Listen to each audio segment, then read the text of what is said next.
John Adolph is a worried man.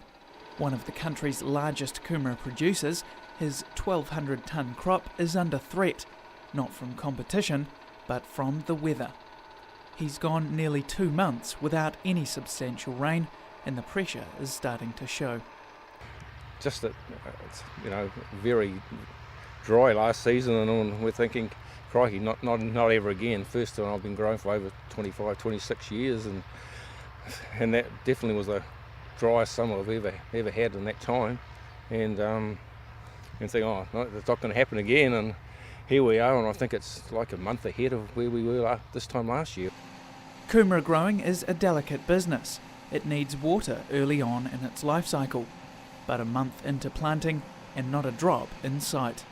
We always water the kumaras in straight after we plant them, and normally we'd probably water with water carts probably 2 or 3 times and they're away, but I think we've up to 15, 20 times per.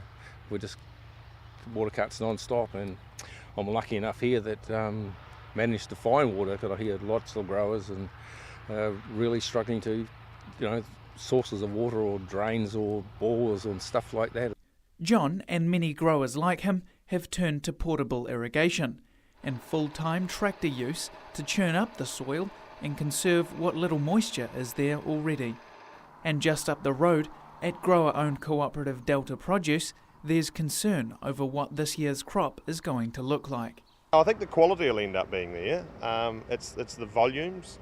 Obviously the Kumara plants in the first 5 or 6 weeks they're developing, and if the plants are under stress they won't produce the volume.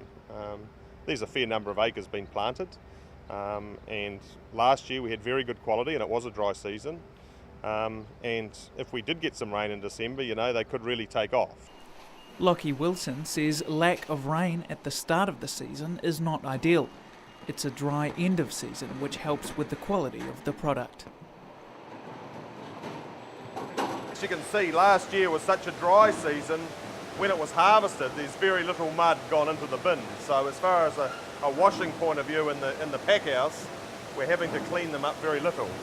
Therefore, there's very little disposal of dirt.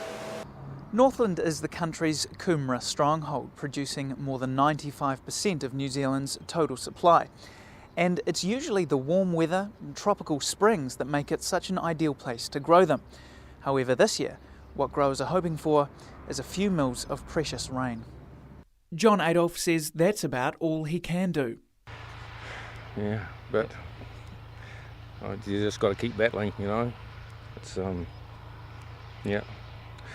it's do as good as you can, I guess, and that's all we can do. And I guess we're lucky enough to be able to have the resources to, keep putting the water on, and hopefully they'll grow, and one day it's going to, heavens will open and things will change.